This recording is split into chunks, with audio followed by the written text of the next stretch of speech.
Quisiéramos un repaso de los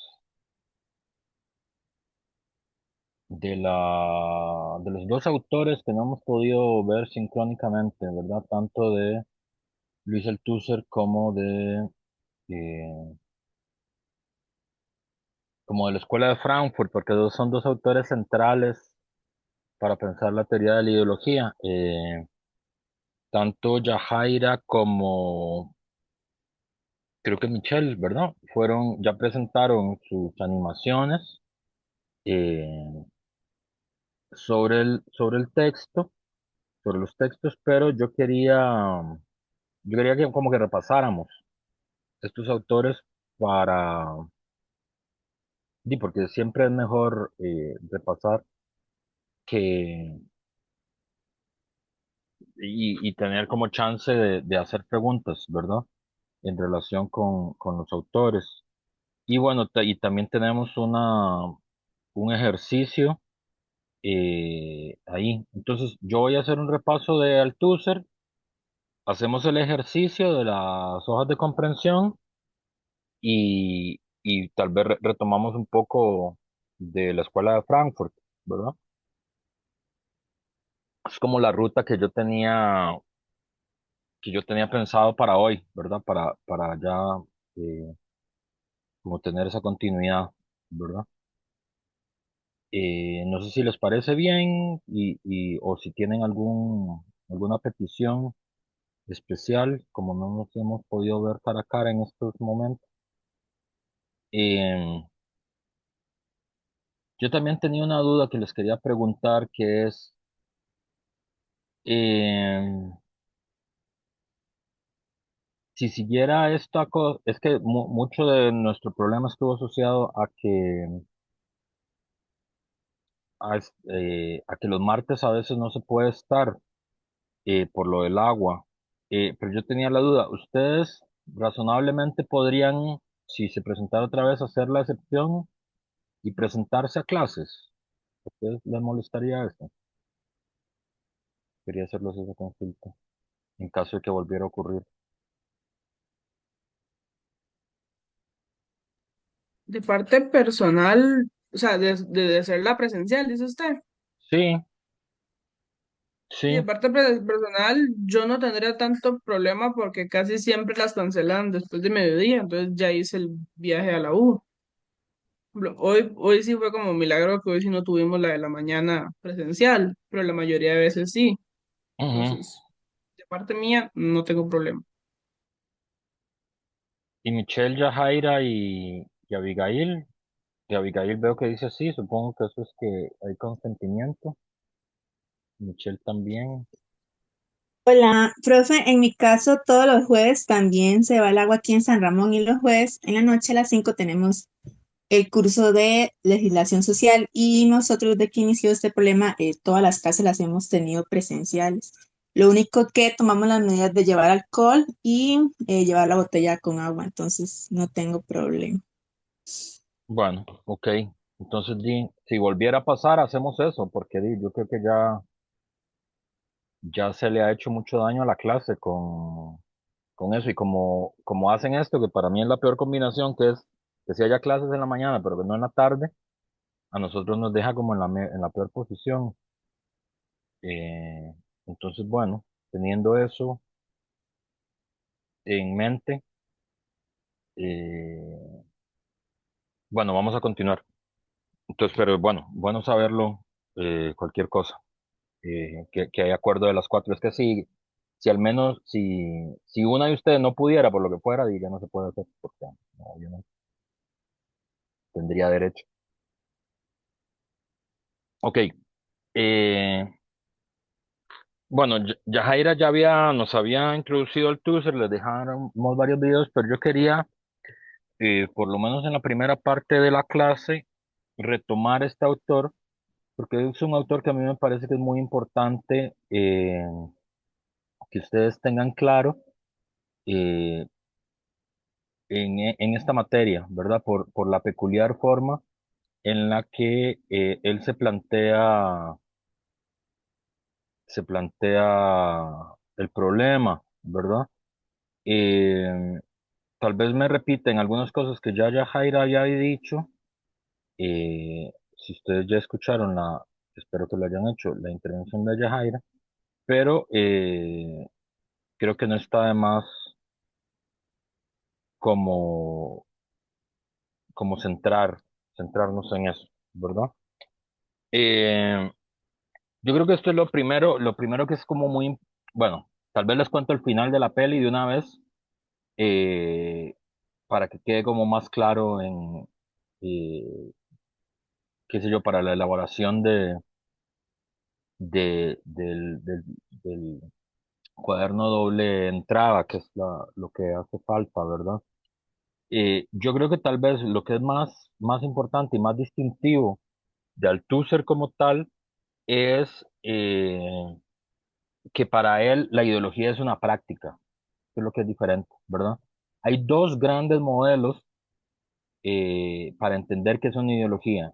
Hay un modelo en el que está la Escuela de Frankfurt, que es lo que veremos un poco después, pero también, por ejemplo, es el que está en el que está Lukács, eh, o en el que está Adorno, o en el que está Marx, el primer Marx, el Marx de la ideología alemana, que entienden la ideología como si fuera una falsa conciencia, ¿verdad? Eh, y hay otro modelo, que es el modelo de Althusser, que sostiene que la ideología no es una falsa conciencia, sino que la ideología es sobre todo una práctica. Y esto es lo que es novedoso, ¿verdad? Y además, en el texto, en Ideología de Aparatos Ideológicos del Estado, va a mostrar eh, que la ideología existe no porque haya conciencias falsas o porque las personas tienen conciencias falsas, sino porque es efectiva. Dice, hay una realidad que es eficaz, que es la ideología, ¿verdad? Eh, y ahí empieza, ¿verdad? El desarrollo de su trabajo, ¿verdad? Y empieza señalando una cosa que es, eh, empieza señalando que, bueno, que nuestras sociedades tienen que reproducirse a sí mismas, por lo tanto tienen que reproducir las condiciones de producción, sus condiciones de producción, y dentro de reproducir las condiciones de producción está la reproducción de la fuerza de trabajo, que es uno de los elementos que permite la reproducción de la sociedad, ¿verdad? Eh, entonces, eh, entonces, ¿qué implica la reproducción de la fuerza de trabajo? Implica la reproducción misma, ¿verdad?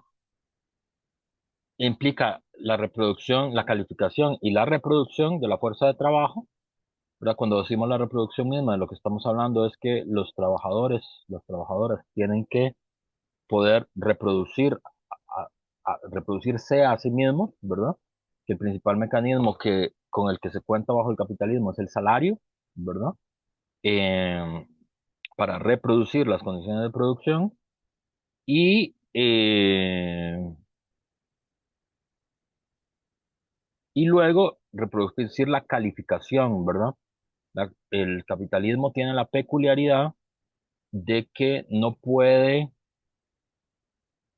a diferencia de otros modos de producción, basarse en la pura explotación de la gente, sino que la clase obrera, sobre todo en el capitalismo avanzado, como tiene que manejar máquinas muy complejas, necesita cualificarse, ¿verdad?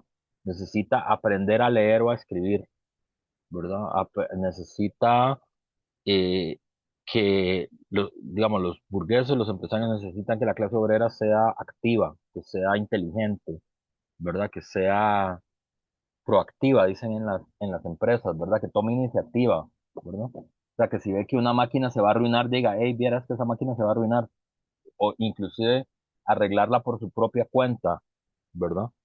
¿Ah? O proponer cosas para innovar en el trabajo, ¿verdad? Eso es interesante porque es una diferencia con otros modos de producción, por ejemplo, la esclavitud, ¿verdad? Que fue un modo de producción, ¿verdad? eh, y que sirve para entender este problema de la ideología, ¿verdad? En el modo de producción esclavista, tanto en el de la Grecia clásica como en el que hubo en América Latina, ¿verdad? En América Latina y Estados Unidos, por ejemplo, eh, que digamos, enseñarle a un esclavo a leer era un delito, y que un esclavo aprendiera a leer eso era un delito también, ¿verdad? Tenían prohibido aprender a leer, ¿verdad? ¿Por qué? Porque eran malas personas. No, porque en el sistema también eran malas personas, pero en el sistema esclavista no se ocupa que los esclavos aprendan a leer nada, ¿verdad? El modo de producción esclavista no necesita que los esclavos aprendan a leer nada, y de hecho tiene, digamos, los instrumentos de producción más toscos y más bruscos posibles, ¿verdad?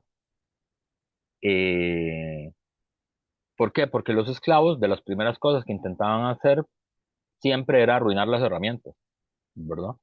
Entonces las herramientas tenían que ser lo más toscas posibles, ¿sí? En el capitalismo no se puede hacer eso con los trabajadores y las trabajadoras, ¿verdad? El capitalismo por sí mismo necesita que, por ejemplo, que los obreros y las obreras, por más sencillas que sean, por ejemplo, puedan leer instrucciones, ¿verdad? Puedan entender instrucciones sencillas, puedan leer las instrucciones de una máquina, ¿verdad? Puedan comprender un memorándum, ¿verdad? Eh, y esa fue probablemente la base real sobre la cual se generalizó la necesidad de la alfabetización. Pero, y la otra cosa, que esto es muy importante, es que a diferencia de la esclavitud, eh, donde hay una peli que pueden buscar, se los puedo dejar, que es una peli que es la peli que para mí mejor explica cómo funciona la esclavitud en América Latina y cómo funciona la ideología de la esclavitud en América Latina. Es una película que se llama La Última Cena, de Tomás Gutiérrez Alea, un director cubano. De mis pelis favoritas. Eh, y la primera escena de la película es justamente la escena de un mayoral entrando a golpes a una barraca de negros, a una barraca de esclavos, ¿verdad? Sí, Gabriela. ¿Cuál era el nombre del director? Perdón. Tomás Gutiérrez Alea. Se los puedo Ok, dejar ahora gracias. en mediación. No me parece que es una gran película. Eh, la pregunta, y aquí la pregunta es, está claro que si uno está durmiendo y aparece un señor con una fusta que amenaza pegarle a uno, si uno no se levanta, evidentemente no se va a levantar, ¿verdad? No hay como demasiada ciencia ahí, ¿verdad? Eh, Igual si pensamos en otras representaciones que tenemos de otras sociedades de clase que no son el capitalismo, por ejemplo, si pensamos en Robin Hood, ¿verdad? Que es que representa, digamos que es un mundo feudal, digamos, en el que aparece Robin Hood. Uno puede ver en la caricatura y en las películas que cada cierto tiempo llegan los soldados de Guy de Gisborne o de Juan Sin Tierra, dependiendo de cómo sea la representación, llegan donde los campesinos y les dicen, hola, deme el 10% de todo lo que tenga, ¿verdad? Y se llevan las gallinas, el maíz, qué sé yo, no sé, los aperos, ¿verdad? El 10% de la cosecha y luego vuelven dentro de 1 o 2 meses y se vuelven a llevar el 10% de lo que sea que tengan los campesinos, ¿verdad? Eh, Tanto en el caso del mayoral, ¿verdad? Que entra a gritos a pegarle a la gente para que se levante y que vaya a trabajar al ingenio, como en el caso de los cobradores de impuestos, ¿verdad? De los grandes terratenientes, de los grandes señores de la tierra en Robinhood, como ustedes pueden ver, es un sistema que es muy opresivo, muy obviamente opresivo en sí mismo, y uno no puede hacerse muchas ilusiones de él, ¿verdad? Es decir, si alguien llega a pegarte, vos no te puedes hacer ninguna ilusión como especial de nada, ¿verdad? Eh, y es muy obvio que si alguien llega y te amenaza con un palo de que te va a pegar si no te levantas, vos te levantas de la cama. O si alguien llega con una espada y con un hacha a decirte, entrégueme el 10% de lo que usted tiene, y usted no tiene cómo defenderse, usted lo que va a hacer es entregar el 10% de lo que tiene. No hay ilusión ahí. Lo simpático, y este es el punto de entrada de Althusser, ¿verdad? Y que tiene que ver con esto de la reproducción de la sumisión, ¿verdad? Y la sumisión de los trabajadores a la ideología dominante, porque para Althusser, efectivamente, el sistema tiene que reproducir las condiciones de producción, tiene que reproducir las fábricas, tiene que reproducir las materias primas, tiene que reproducir a la clase obrera, pero, dice Althusser, no es solo eso. No solo hay que reproducir la vida de los trabajadores, sino que hay que reproducir la sumisión y la sumisión de los trabajadores a la ideología dominante. ¿Por qué? Y esto es lo más simpático. Ustedes hicieron la práctica de segundo ya después de la pandemia, ¿verdad? Ustedes hicieron la práctica de segundo, la de la reproducción de la fuerza de trabajo. Sí la hicieron en fábrica, en empresa, ¿verdad? O no. Sí, sí la Sí, hicieron. profe. Ok. Sí. Yo no sé cómo fueron sus cuadernos de campo y con quién hicieron la reflexión, ¿verdad? Pero tal vez esto es un buen momento si además siempre es muy divertido cuando uno vuelve a leer las cosas que uno escribió cuando empezó la universidad y cuando ya estaba grande como ustedes, vuelve a leer las cosas que leyó hace 3 años y escribió hace 3 años y uno dice, ah, mira, cómo hemos cambiado. Siempre es divertido hacerlo. Por ejemplo, una cosa que, que tiene que llamarles mucho la atención ahora a ustedes es por qué la gente se levanta de la cama y se va a trabajar. Esa es la pregunta, que es lo simpático, ¿verdad? Y ustedes recordarán a qué hora les tocaba entrar a ustedes en segundo a la práctica. A las 7, a las 6, a qué hora les tocaba la entrada. A mí a las 8. A las 8, no está mal las 8. A las 9, vean, Gabriela es toda una privilegiada. Ninguna le tocaba a las Es que era 7. en Grecia. Es que era en Grecia, entonces nos dejaban entrar porque sabía que tenemos que transportarnos. Por eso. Bueno, pero igual, digamos, aunque ustedes tienen unos horarios que no es el horario normal con el que los trabajadores entran, ¿verdad? Porque los, a los trabajos industriales entra a las 6 o a las 7 de la mañana, y a los agrícolas más temprano todavía, como a las 5, ¿verdad? Pero ustedes recuerden la sensación bueno, si Gabriela además era en Grecia, recuerda la sensación de correr, ¿verdad? Para llegar en punto al, a la fábrica, ¿verdad? O al trabajo.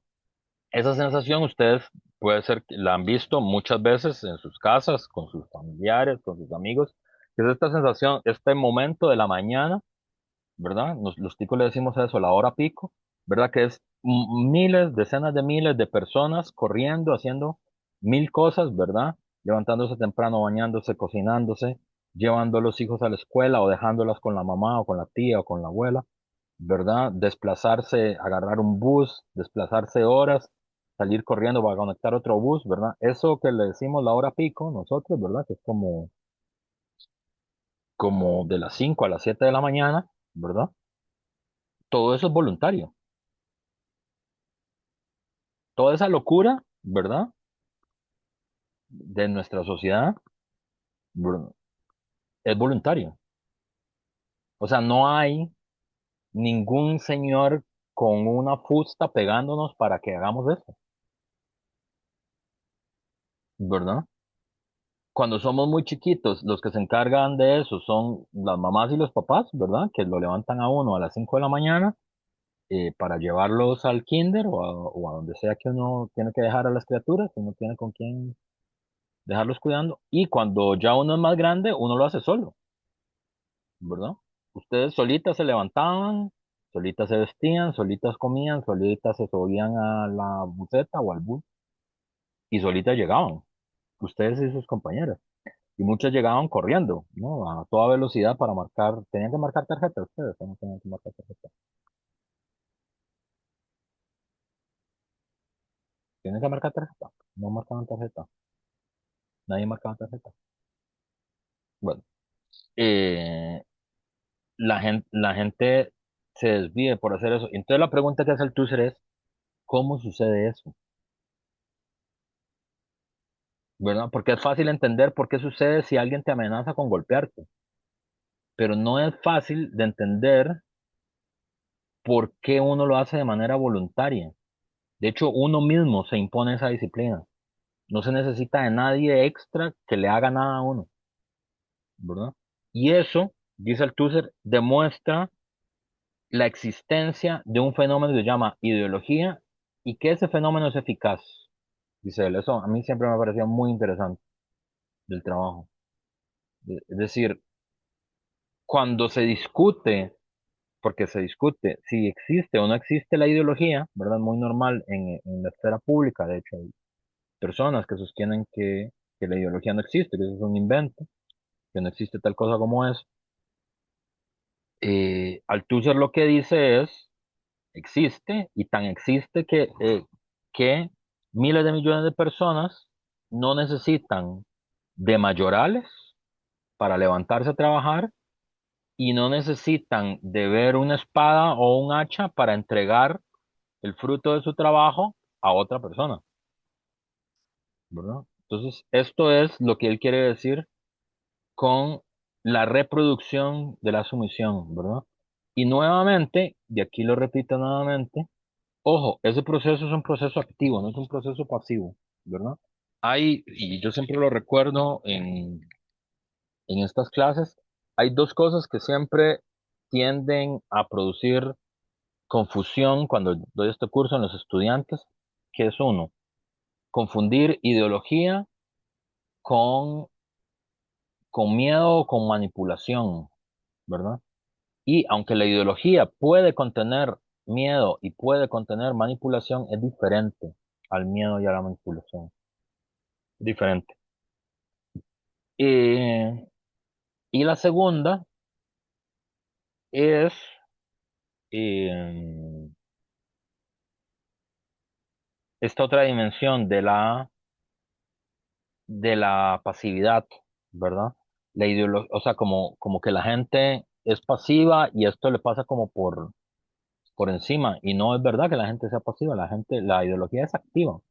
En esto, Althusser y Spinoza tienen una conexión. ¿Recuerdan esa frase tan lúcida de Spinoza, verdad? De decir que se lucha por la esclavitud como si se luchara por la libertad, ¿verdad?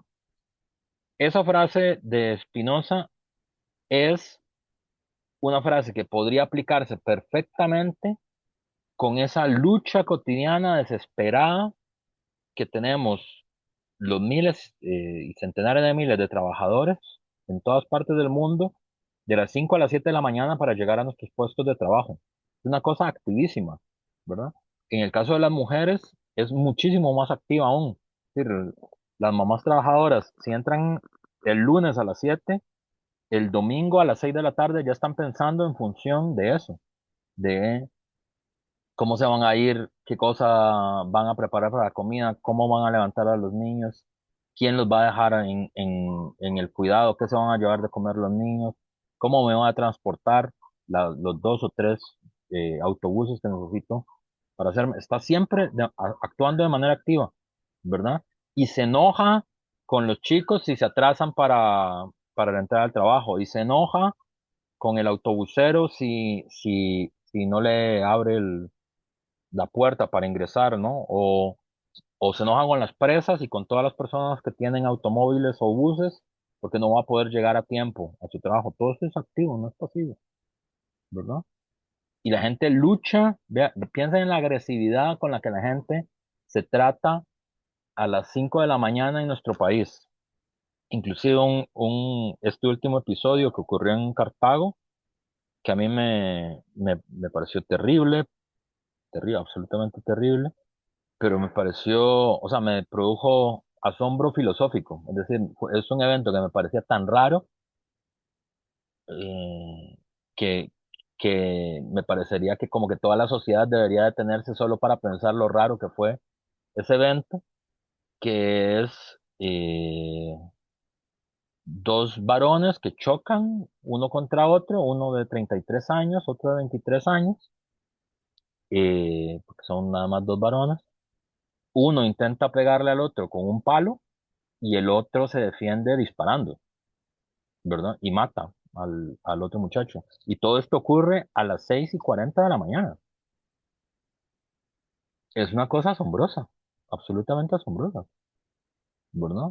Es decir, no sé cuántas tesis de sociología se necesitarían para entender cómo diablos fue que pasó eso, ¿verdad? Y ahí mi aporte como filósofo es justamente eh, pensar en esa frase de Spinoza, ¿verdad? Y siempre pensar que, que la ideología no es algo pasivo, la ideología es algo activo. Tan activo es que alguien está dispuesto a matar a otra persona, con tal de que su plan de la mañana para ir a su trabajo funcione normalmente. Es espectacular. Es- entonces, la reproducción de la sumisión, ¿verdad? Es la primera cosa que piensa Althusser. Y la segunda es, porque esa es la pregunta, ¿por qué la gente por qué lo hace voluntariamente? ¿Por qué ya no necesitamos mayoral? ¿Por qué no necesitamos que alguien nos pegue para ir al trabajo? ¿Verdad? Aunque consideráramos que el trabajo no nos guste o nos parece terrible, pues, ¿verdad?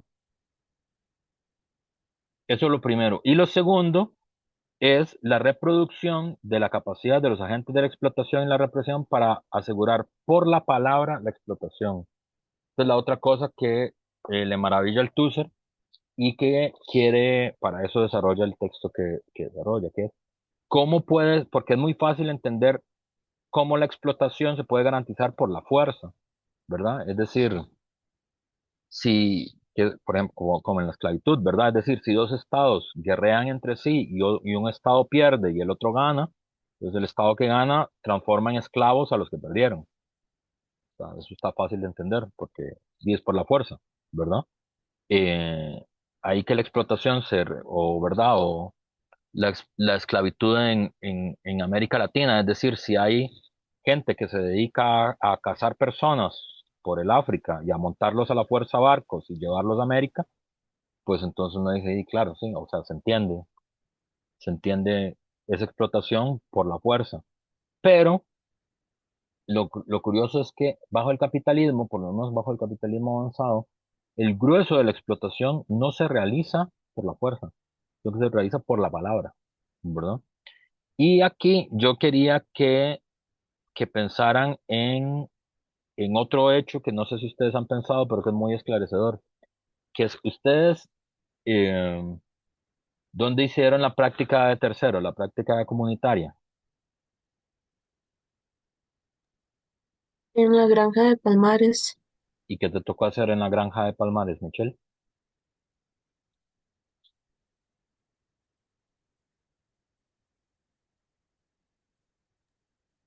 ¿Como todo el proceso o en sí los temas que abordamos? Sí, como, ¿qué te tocaba hacer y con quiénes? O sea, qué era la comunidad donde estabas?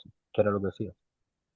Ah, bueno, estaba con Abigail y otras dos compañeras que no están llevando el curso y bueno, primeramente nosotros llegamos a la comunidad, hicimos un diagnóstico, identificando actores de la propia comunidad y a su vez identificando problemáticas dentro de la misma comunidad. ¿Y pero con quién trabajabas? ¿Con la Asociación de Desarrollo o con quién? Sí, podemos contactar a la presidente. de la Asociación de Desarrollo, sin embargo, ella no estuvo como presente durante la ejecución.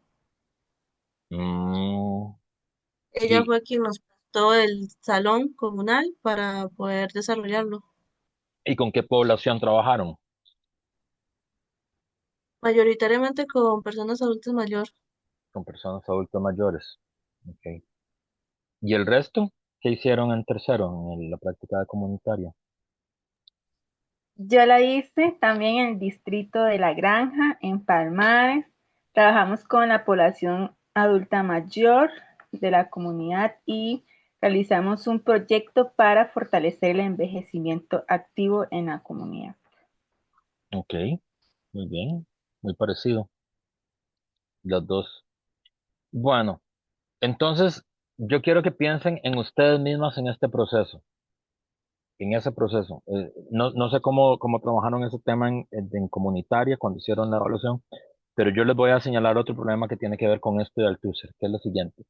Ustedes son mujeres muy jóvenes, o sea, tendrán, no sé qué edad tienen ustedes, tendrán entre 22 y 25 años, por ahí deben de andar más o menos, ¿verdad? Sí, por ahí, más o menos.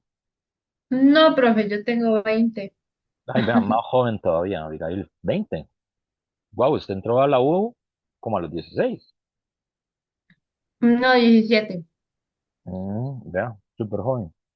Bueno, entonces más jóvenes aún, entre los 20 y los 24, 23, o sea, muy jóvenes, muy, muy jóvenes. Entonces, ustedes son mujeres muy jóvenes. Y esto es lo siguiente, piensen en esto.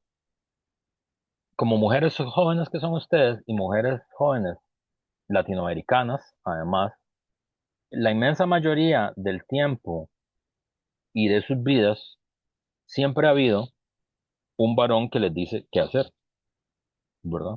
Cuando eran muy chiquitas, su papá, luego probablemente sus tíos, luego como los amigos de la familia, luego estuvo el sacerdote, luego estuvieron los profesores de la escuela y del colegio, ¿verdad?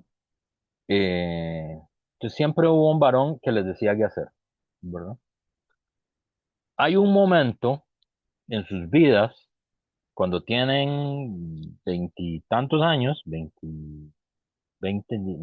no sé, ni cuántos tenían en tercero, 19, 20 años, por ahí, que ustedes, que siempre han tenido varones más grandes que ustedes, que les dicen qué hacer, hay un buen momento en que ustedes llegan a una comunidad donde nadie las conoce, porque ustedes no son de ahí. Ustedes llegan con su cara de muchachas de 20 años, ¿verdad? De mujeres jovencísimas. Llegan y hay señores que son exactamente iguales que sus papás, que sus tíos, que sus primos mayores, que el sacerdote del pueblo, ¿verdad? Son señores con el mismo tamaño, con la misma complexión, con los mismos hábitos, ¿verdad? Pero por primera vez en sus vidas, uno, les ponen atención a ustedes en lo que sea que estén hablando y ustedes les pueden dar órdenes. Ustedes le pueden decir, señor, por favor, sostenga esto, señor, muévase para acá. Vea, usted y usted van a hacer esta y esta cosa y usted van a hacer esto. Y si los señores se ponen chúcaras, dicen en Guanacaste, es decir, si se ponen necios en la actividad, que no sé si a ustedes les pasó, porque a veces pasa que no es tan fluido el trabajo en comunitaria, ¿verdad? A veces se pone denso. No sé no sé si el trabajo de ustedes fue suave o fue denso. A veces es suave, a veces es denso. Pero se espera que si hay personas con las que ustedes están trabajando que se, que oponen resistencia o interfieren el proceso de la práctica o de los talleres que ustedes tienen que dar y eso, ustedes tienen la capacidad de que esa persona no impida el desarrollo del taller y ustedes puedan seguir normalmente con su actividad, como si nada pasara, ¿verdad? Estoy describiendo bien más o menos lo que les pasó, o es una escena que les parece familiar a ustedes en su práctica de tercero. o no, o el profesor está describiendo un mundo no existente. ¿No les pasó algo parecido a eso? Sí, profe, en nuestro caso, por ejemplo, ciertos temas que desarrollamos en los talleres socioeducativos, algunas personas adultas mayores sí tenían cierta resistencia a participar o a dar su opinión. Por ejemplo, en un taller que dimos sobre los mitos y estereotipos del envejecimiento, se nos presentó el caso de que varias personas adultas mayores tuvieron resistencia al tema. Pero ustedes pudieron resolver el taller, ¿no? Normalmente. Sí, logramos de desarrollarlo y generar pues espacios de escucha activa y siempre pues respetando y escuchando la opinión de todos y todas. Y Claro. dando también la retroalimentación, ¿verdad? Ahora, la pregunta para Filo, no para el taller de investigación, que es, ¿cómo lograron ustedes eso? O sea, ¿cómo aprendieron a hacer eso?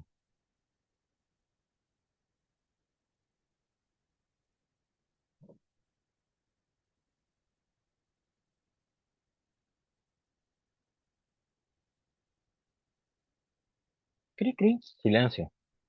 La No respuesta, entiendo la pregunta, profe. es decir, piensa en su propia vida, Yajaira. Usted, durante la mayor parte de su vida, usted no podría darle órdenes a su papá o a sus tíos o a sus primos más grandes, bajo ninguna circunstancia. ¿Cómo señores que son más grandes que tu papá, de repente te hacen caso?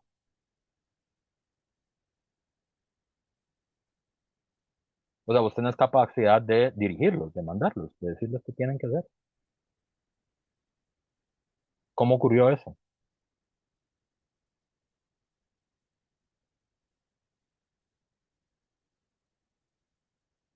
¿Se entiende la pregunta? ¿Se entiende la reflexión? Sí, Es muy llamativo. Creo que debería ser muy llamativo para ustedes como mujeres latinoamericanas.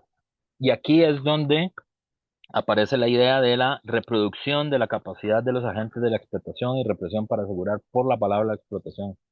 Porque recuerden que ustedes, aunque sean o van a ser trabajadoras, no son cualquier tipo de trabajadoras, no van a ser obreras, o sea, no van a estar directamente en la producción, sino que ustedes van a estar en otro tipo de labores en las funciones del Estado, ¿verdad? En labores de dirección del Estado, ¿verdad? De hecho, ya desde el punto de vista profesional, que eso ustedes lo deben saber porque están en cuarto, digamos, ustedes tienen colegas que son las que las están supervisando hoy en práctica en cuarto, que no sé en cuáles instituciones están, pero son gente que son jefaturas, ¿verdad? Es decir, que tienen varias gente a su cargo, que tienen, no sé, 10 personas, 20 personas o más a su cargo, ¿verdad? Hay instituciones enteras que las dirigen trabajadoras sociales, ¿verdad? De Limas, por ejemplo, lo dirigen siempre trabajadoras sociales, pero no es la única, hay otras instituciones que las dirigen las trabajadoras sociales. Eh, ¿Cómo sucedió esto? Y es que este es el asunto, ¿qué es lo que pasó en esos años de vida? Ustedes aprendieron a mandar a través de la palabra, que es una cosa que se aprende y que el sistema tiene que tener la capacidad de reproducir, ¿verdad? Es decir, si ustedes piensan en la estructura que tiene cualquier fábrica grande, ¿verdad? Están los obreros que están en la producción y las obreras que están en la producción, pero hay un montón de personal que lo que hace es dar órdenes, ¿verdad? Y hacerse, y hacerse respetar o hacerse entender por la vía de la palabra. O sea, no le pegan a nadie, ¿verdad? No hay mayorales, no existen mayorales en las fábricas modernas, ¿verdad? Lo que hay es un montón de personal que da órdenes y se sienta a dar órdenes, ¿verdad? Y eso es una capacidad que se educa y que se aprende. Y usted lo aprendió en la universidad, ¿verdad? Por eso, y esto es importante, vamos a ver más adelante, ya Jaira lo explicó en la introducción, en la presentación que hizo, pero es uno de los puntos del TUSER. Por eso es que para el TUSER es la educación el aparato ideológico central por este tipo de cosas que hace la educación, ¿verdad? Ustedes aprendieron en la U a mandar y ustedes podrían, ahora no, porque están estudiando, pero en su futuro profesional pueden terminar siendo jefas, perfectamente, de un despacho, ¿no? De algo. Y lo que hacen es eso, hacerse, ¿cómo se dice? La capacidad de reproducir las cosas a través de la palabra, ¿verdad? O sea, la capacidad de dar orden. Es decir, no, a diferencia de lo que se creía en el mundo feudal, que unos nacían para mandar y otros nacían para obedecer, porque nosotros ya no creemos eso, ¿verdad? Y no es la ideología de nuestro tiempo. Sí, igual hay gente que manda y hay gente que obedece, pero esa capacidad se produce, se tiene que producir. La sociedad tiene que estar siempre produciendo personas que tienen la capacidad de mandar a través de la palabra. ¿Y cómo se produce eso? A través de la educación. La educación es la que produce. La educación es el sistema que, digamos, que estamenta y que organiza la producción, ¿verdad? Y el nivel de cualificación educativa coincide con la localización en la producción. Althusser explica eso en el texto, ¿verdad? Por ejemplo, por eso es que hay coladeros en el sistema educativo, ¿verdad? Eh, Les explico, por ejemplo, cómo funciona en mi barrio. En mi barrio éramos, no sé, como 10 huilas, todos engavillados, todos éramos amigos ahí en el mismo barrio. Todos, bueno, yo no iba a la misma escuela del barrio, yo iba a otra escuela, pero todos iban a la misma escuela, o sea, 8 de 10 iban a la misma escuela y yo y otro íbamos a otra escuela. No íbamos a la escuela del barrio, pero todos éramos amiguillos, más o menos la misma edad. Cuando entramos al cole, todos entran al mismo cole, nosotros entramos a otro colegio, pero ya a partir del cole, por ejemplo, usted empieza a ver que hay amigos que no terminan el cole, o sea, que llegan hasta séptimo grado. Y esos muchachos, ¿qué pasa? ¿Desaparecen del barrio? No, siguen viviendo en el barrio. ¿Pero dónde se van? Dice, van a trabajar. Se van a las fábricas, que en el caso de mi barrio era La Dos Pinos. No, La Dos Pinos no. La Cope Coronado, una fábrica de leche que produce leche. Yo viví en Coronado en mi infancia. Eh, y así van subiendo, ¿verdad? Y entonces hay toda una pequeña capa de jóvenes que son campesinos y proletarios que el sistema los expulsa en algún momento de séptimo o octavo grado, ¿verdad? Hay otro que llega como en noveno y décimo, que son los obreros más calificados. Hay otro nivel de calificación al entrar a la universidad y así va para arriba, ¿verdad? Hay una escala de calificación y la que organiza eso es el sistema educativo, que es la tesis del TICE, ¿verdad? Entonces, y así es como se reproduce la explotación por la vía de la palabra, no por la vía de la fuerza, sino por la vía de la palabra, ¿verdad? Entonces, eso me parece que es muy importante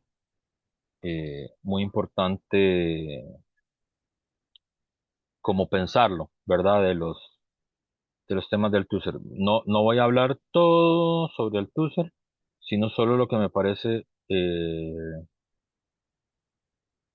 más, más importante. Este concepto, aparatos ideológicos del Estado, Yajaira lo explicó, pero yo lo explico otra vez. Fíjense que Althusser usa la palabra ideología, pero introduce otro concepto, que es un concepto típicamente althuseriano, que si usted lo utiliza, y esta es otra cosa que creo que es importante para ustedes como estudiantes de cuarto año, que pronto se estarán como eh, preparando para hacer la tesis, ¿verdad? Cuando uno utiliza, o sea, uno no puede usar de manera arbitraria o sin efectos, por decirlo artesanianamente, los conceptos. Es decir, cuando usted utiliza un concepto, utiliza la trama conceptual que le dio nacimiento a ese concepto. ¿Qué quiere decir? Que si ustedes utilizan en su tesis aparatos ideológicos del Estado, entonces la gente dice, claro, esto es una tesis altuseriana. Están como anunciando su marco teórico, ¿verdad? Pero si ustedes usan el concepto y dicen, no, mi marco teórico, yo quiero hacer una tesis con un marco teórico hermenéutico, lo que les va a decir, no sé, quién está ahora en la comisión de TF, Roberto y Adriana, creo que son los que están ahora. Lo que les va a decir Roberto y Adriana es, vea, eso no calza. No, no, si va a hacer una tesis con un enfoque hermenéutico, no use aparatos ideológicos del Estado, porque eso es otra matriz teórica, ¿verdad? Que es una cosa como que creo que es importante que ustedes mediten y piensen en este momento, porque a veces uno piensa como que los conceptos teóricos son como, uno tiene una relación como pragmática con los conceptos teóricos, como uno dice, "Di, yo no sé qué teoría me gusta a mí, yo voy a usar el concepto que me sirva, ¿verdad? Es como ese acercamiento como pragmático con la teoría no es posible, ¿verdad? Porque justamente los conceptos son posibles en una trama de sentido, ¿verdad? Que les permite explicar adecuadamente el mundo. Entonces, Althusser introduce este concepto, que eso es otra cosa importante, ¿verdad? Uno no puede inventar conceptos a lo loco, sino que el concepto surge solo cuando los conceptos que ya tenemos no son suficientes para dar cuenta de una realidad material, de una realidad de lo social, ¿verdad? Entonces, Althusser inventa un concepto, aparatos ideológicos del Estado, es una invención de él, ¿verdad? ¿Para qué?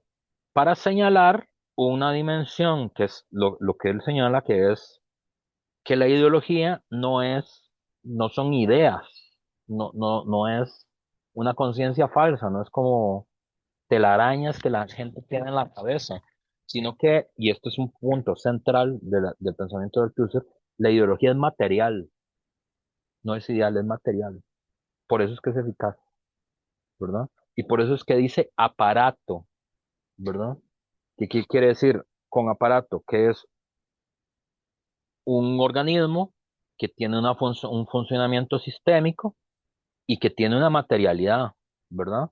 Piensen en la materialidad de las escuelas, por ejemplo, que es un aparato ideológico, ¿verdad? Es decir, el sistema educativo es un aparato porque tiene una materialidad, es decir, tiene unas escuelas, que es un lugar físico que realmente existe, tiene unos espacios, ¿verdad? Tiene unos pupitres, tiene un comedor, ¿verdad? Tiene personas que hacen funcionar ese aparato, ¿verdad? Tiene una burocracia que sostiene ese aparato, que puede ser muy pequeña, si es una pequeña escuela rural, que puede ser un solo funcionario, que inclusive funcione como administrativo y como docente, esas son las escuelas docentes, o puede ser un aparato complejísimo como el de la Universidad de Costa Rica, ¿verdad? Que tiene 14 sedes, 40.000 estudiantes, 4.000 docentes y necesita un cuerpo administrativo, ¿cuántos? Como de 3.000 personas para para que la universidad funcione, ¿verdad? Es decir, 3.000 personas y es mucho. Es más grande que la sede. Yo creo que la sede tiene, más que estudiantes tiene la sede. Yo creo que la sede tiene, no, es menos. Creo que la sede tiene como unas 4.000 estudiantes. Como tres cuartas partes de todos los estudiantes que tiene la sede son la cantidad de personal administrativo que necesita la universidad para funcionar, ¿verdad? Entonces, eso es material, ¿verdad? Igual que cuando hablamos de los medios de comunicación o el aparato de comunicación, eh, sí, de la información, ¿verdad? De los medios de comunicación. Eso no es como una cosa etérea, ¿verdad? Sino que los periódicos tienen un lugar físico donde existen unas imprentas, unos papeles que imprimen, ¿verdad? Unos periodistas que existen, unas salas de redacción que funcionan, ¿verdad? Y eso está en algún lado físicamente, ¿verdad? Y por eso es que es un aparato, ¿verdad? De personas reales y de infraestructuras reales que sostienen y que permiten, ahí sí que funcione la escuela, la iglesia, los medios de comunicación, los aparatos culturales, los aparatos sindicales, los aparatos políticos, ¿verdad? Eh, Entonces eso, ¿verdad? Que es tal vez para mí es de los aportes más importantes de Althusser. La ideología es material y la ideología se puede reproducir porque hay un aparato que la reproduce, ¿verdad? Así como hay una fábrica, digamos que, y unas fábricas que permiten la reproducción de las condiciones de producción, ¿verdad? Hay un aparato que permite la reproducción de la ideología, la reproducción de la sumisión por la palabra, la reproducción de la sumisión de los trabajadores a la propia ideología. Es un aparato material, o sea, no tiene que ver nada o como que con la gente es manipulada o que tiene ideas extrañas o que es engañada, no tiene que ver con eso, ¿verdad? Es un aparato que funciona material en función de eso, ¿verdad? Pero tiene diferencia de otros aparatos que conocemos, como el ejército, la policía, los tribunales, en que eh, funciona no mediante la violencia, sino mediante la ideología, mediante la persuasión, mediante la palabra, ¿verdad? Eh, y estos son una serie de instituciones, ¿verdad? Entonces, un poco, este es el esquema para él, ¿verdad? General. Hay un Estado, el aparato tiene un aparato de Estado, el poder del Estado es diferente al aparato del Estado, y dentro del aparato del Estado hay un aparato que es represivo, el gobierno, la administración, el ejército, los policías, los tribunales, y hay un aparato que es ideológico, ¿verdad? Que en la esfera del derecho se nos aparece o es presentado como si fueran instituciones privadas, la iglesia, la escuela, la familia, la justicia, los sindicatos, los partidos políticos, las asociaciones culturales aparecen en el derecho como instituciones de derecho privado, pero eso es solo porque el derecho y la distinción entre lo público y lo privado es potestad del Estado burgués, ¿verdad? Pero en realidad estos aparatos son aparatos del Estado, ¿verdad? Eh,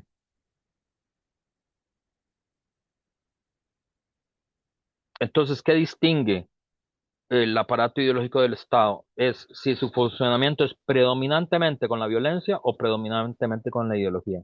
Ojo que dice predominantemente, ¿verdad? Que es muy importante que se diga esto, es predominantemente. ¿Eso qué quiere decir? Que el ejército efectivamente funciona predominantemente con la violencia, pero a veces funciona con ideología. Y de hecho, el ejército tiene su propia ideología, ¿verdad? Que es el militarismo, ¿verdad? O el patriotismo. Eh, los centros penales funcionan mayoritariamente por la fuerza, ¿verdad? Pero tienen su propia ideología, ¿verdad? Las ideologías del delito, las ideologías del castigo, las ideologías de la readaptación social, ¿verdad? Tiene distintas ideologías que explican, que argamazan cómo funcionan, ¿verdad? Eh, los aparatos ideológicos del Estado, aunque sean una pluralidad, siempre funcionan unificados por la ideología dominante, ¿verdad? Es decir, aunque hay muchos aparatos ideológicos del Estado, todos funcionan bajo la ideología dominante, ¿verdad? Eh, aquí esta discusión a mí también me parecía eh, relevante. No estoy viendo todo el detalle, sino que solo estoy viendo los puntos que me parecen más centrales, que es cuál es el aparato ideológico más importante en el capitalismo tardío, ¿verdad? Y yo quiero que esto quede claro y que ustedes lo entiendan, porque, por ejemplo, cuando veamos más adelante la escuela de Frankfurt, ¿verdad? Adorno, Horkheimer, este, hay una disputa entre estos distintos teóricos, aunque todos tienen en un sentido matriz marxista y toman cosas de Marx, tienen diferencias en cómo entienden la ideología, porque si pensamos en los textos que leímos de Marx al inicio de la clase, como en la introducción a la filosofía del derecho de Hegel y en la ideología alemana, ahí está muy claro, y esto es clarísimo, muy claro en Marx, en ese momento de la historia, Marx considera que el principal, eh, digamos, la principal ideología que reproduce las sociedades de clase es la religión, ¿verdad? Eso está, si ustedes recuerdan el primer texto de Marx que habla, él habla sobre la religión, ¿verdad? Y efectivamente la religión puede ser la ideología más difundida, la más, la más antigua, sin duda, pero aquí, en Althusser y en Adorno, vamos a ver, eh,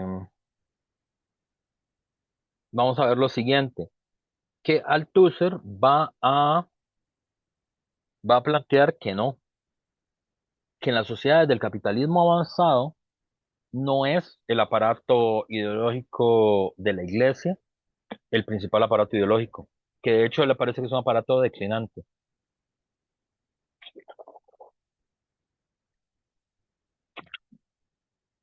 Es un debate, podría ser,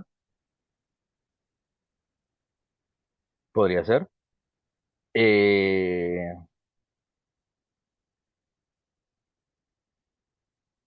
Habría objeciones, hay que hacerle a Althusser. Por ejemplo, una objeción que podría, hay una objeción que podríamos ver más adelante, que más bien el capitalismo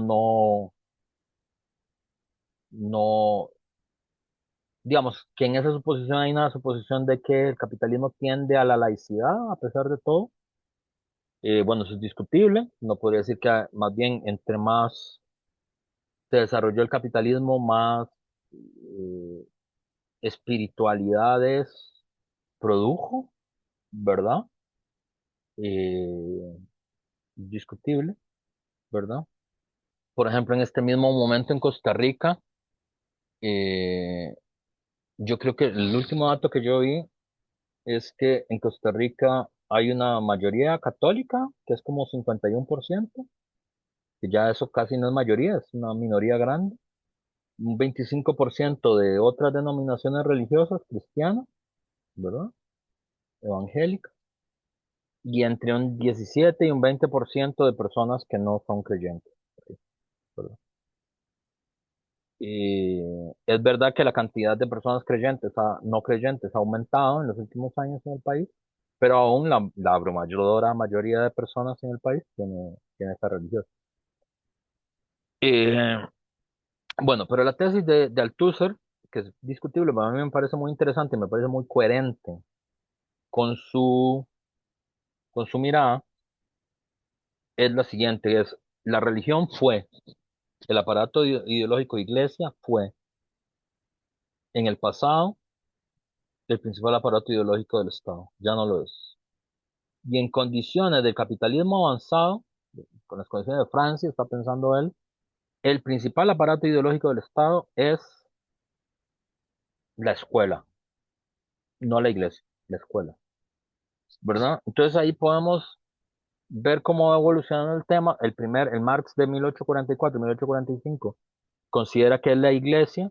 Althusser, que escribe esto en 1969, va a decir no, es el sistema educativo. Adorno y Horkheimer, que escriben, bueno, dependiendo, entre el 37 y el 60, escriben Adorno y Horkheimer. eh, Vamos a ver que ellos dicen que no, tampoco, que no es ni la iglesia ni la escuela, van a decir que es la industria cultural, es el otro concepto, ¿verdad? Que van a desarrollar estos autores, ¿verdad? Pero yo creo que es un debate interesante de pensar, bueno, ¿cuál es el principal vehículo con el que se reproduce la ideología? ¿Cuál es la principal forma en la que se reproduce la ideología? Para el user es el sistema escolar, eh, y por justamente esto que dice, la escuela recibe a los niños de todas las clases sociales, de los jardines infantiles y desde ese momento, tanto como con nuevos como viejos métodos.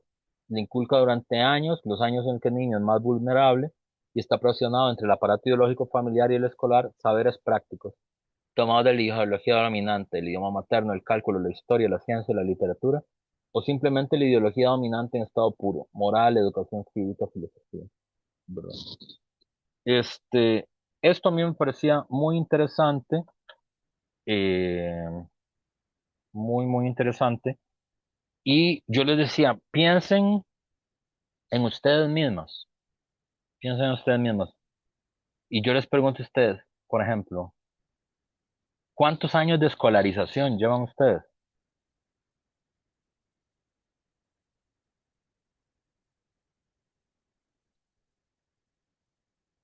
¿Cuántos años llevan? Cuéntenos.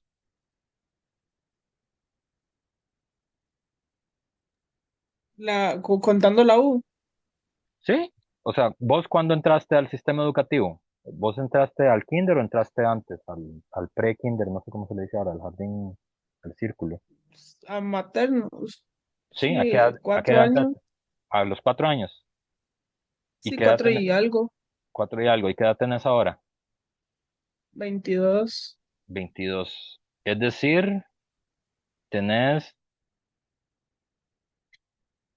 18 años de escolarización, ¿verdad? Sí. 18 años de escolarización. ¿El resto cuánto tienen? ¿A qué edad entraron al jardín de niños? ¿Ustedes? Yo supongo que 17 años yo. Vos De entraste a los esto. 3 años al jardín. Todos entraron al jardín de niños. O sea, a Es lo que que yo está antes entré del a... kinder. Mi mamá era mi maestra, entonces, mami maestra kinder. Entonces, digamos que mami me llevó di pre-kinder y kinder. O sea, entraste a los 3 años al pre-kinder. Y más o menos, creo, 3 años, 4 años. Ok. ¿Y Michelle? ¿Cuándo entró al kinder? Yo no fui al kinder. ¿Entraste a los 5 años o a los 6 a la escuela? A primer grado entré a los 6 años. A los 6, ok. ¿Y qué edad tenés? 26. 26. Entonces tenés 20 años, 20 años de escolarización, ¿verdad? tal parece. Sí. 20 años. Ok, fíjense. Entonces, ustedes son todas mujeres súper jóvenes, ¿verdad? Tienen entre 20 y 26 años. Súper jóvenes. Y tienen entre 17 y 20 años de escolarización, ¿verdad?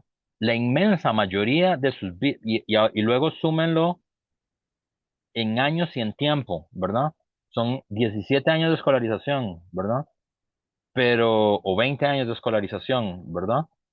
Eh, que ya- son 200 días lectivos, lo que tenemos nosotros, ¿verdad? La universidad tiene menos tiempo, pero bueno, en el cole y en la primaria son 200 días de clase, de 365 días al año, y son, bueno, dependiendo, ¿verdad? En la escuela a veces son más o menos años, pero digamos que son 6, dependiendo, 6, 7 u 8 horas al día, dependiendo de quién está en la escuela o en el cole.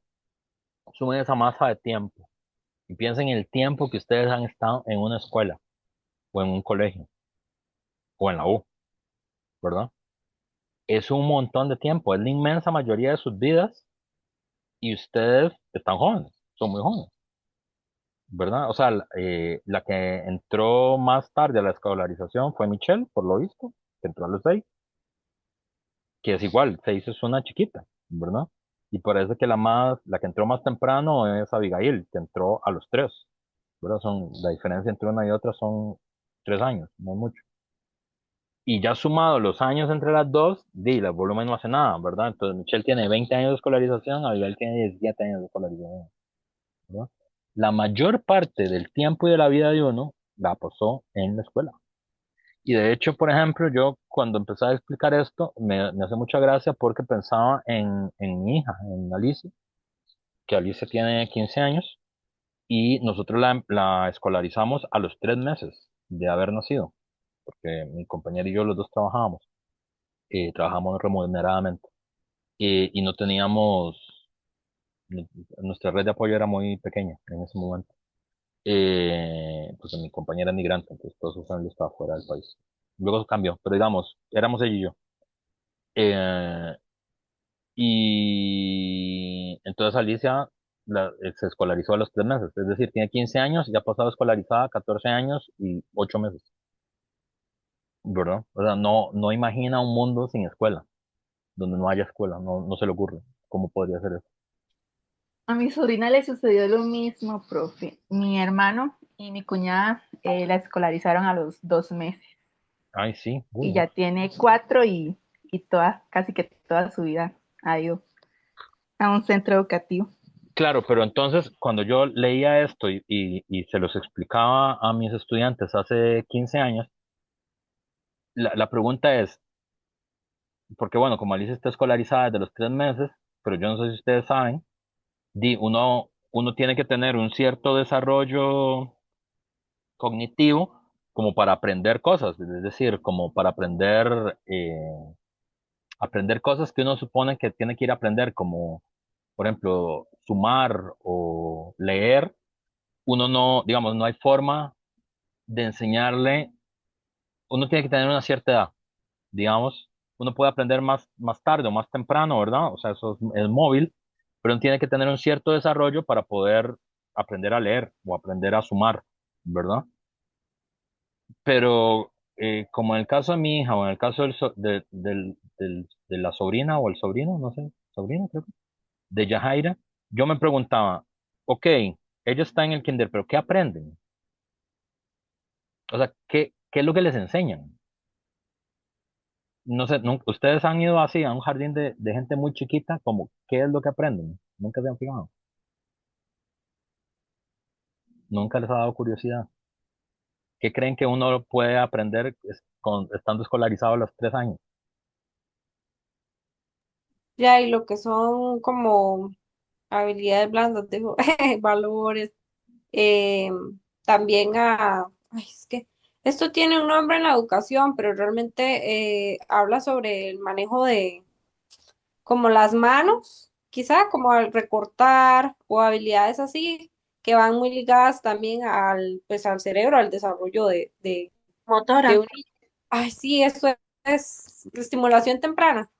Ajá, Sí, eso se aprende, sí. está bien, pero observen la próxima vez que vayan o estén cerca de un jardín de niños, observen, bueno, observen sin que parezca raro, obviamente, porque estas señoras están viendo chiquitos. Observen que a mí me llamaba mucho la atención, pero yo decía, ¿qué diablos aprende Alicia? ¿Verdad? Y es esto que dice Althusser, es justo esto que dice Althusser, ¿verdad? Cuando dice está aprisionado entre el aparato psicológico, ideológico familiar y escolar y aprende saberes prácticos tomados de la ideología dominante, el idioma materno, el cálculo, la historia o simplemente la ideología dominante en estado puro. Esto, la ideología dominante en estado puro. Moral, educación cívica, filosofía. Por ejemplo, ¿qué es lo que me llamó la atención cuando yo iba a buscar a Alicia? Por ejemplo, ¿qué les enseñan a hacer? A hacer fila, por ejemplo. Es una de las cosas que se aprende a los 3 años. Bueno, hacer fila y respetar las filas. Respetar como el orden en el que se hace fila, esperar, aprender a esperar, ¿verdad? Aprender a controlar las emociones, se le dice, ¿verdad? ¿Qué es controlar las emociones? Di que no hagan berrinche cuando están enojados, ¿verdad? Que si están enojados no se pongan a gritar y a llorar, sino que se aguanten, ¿verdad? Eso es lo que el Tusser dice, ideología en estado puro.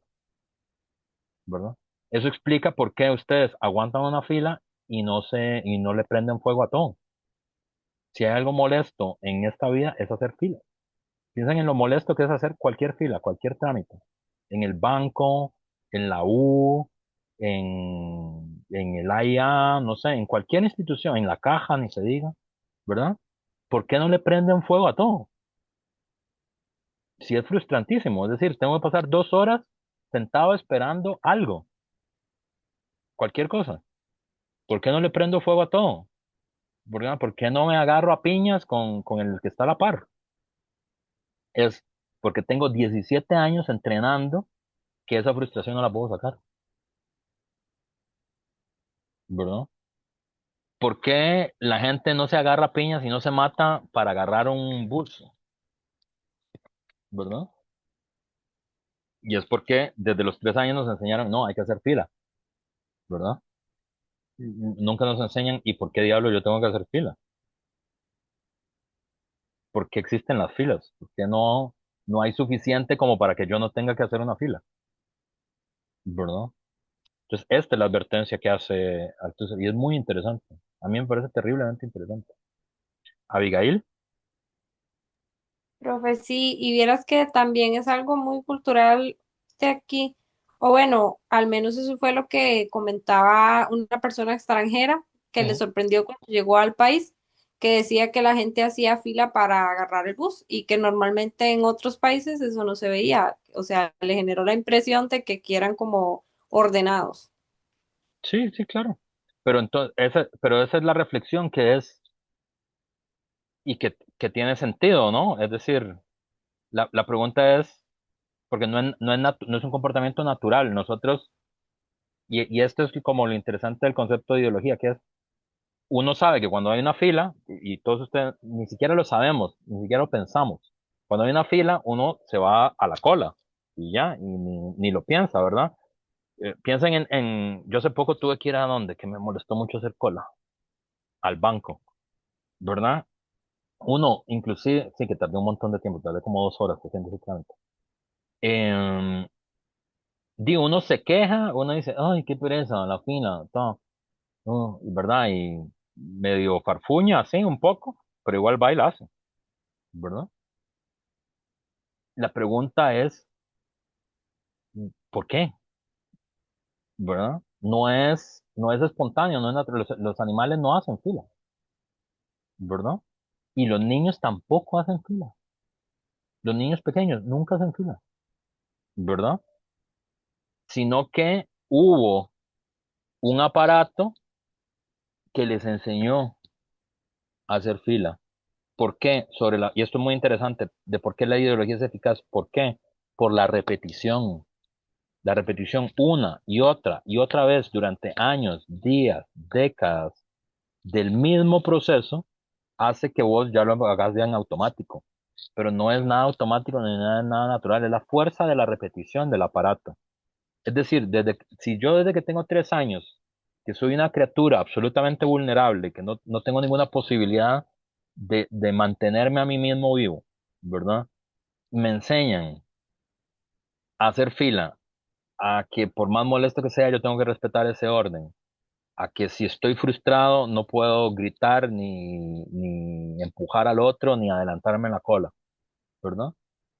Eso no a la altura de mi vida, yo ya estoy perdido, pero a la altura de la vida de ustedes, a los 20 años, ustedes hacen eso espontáneamente, ¿ya?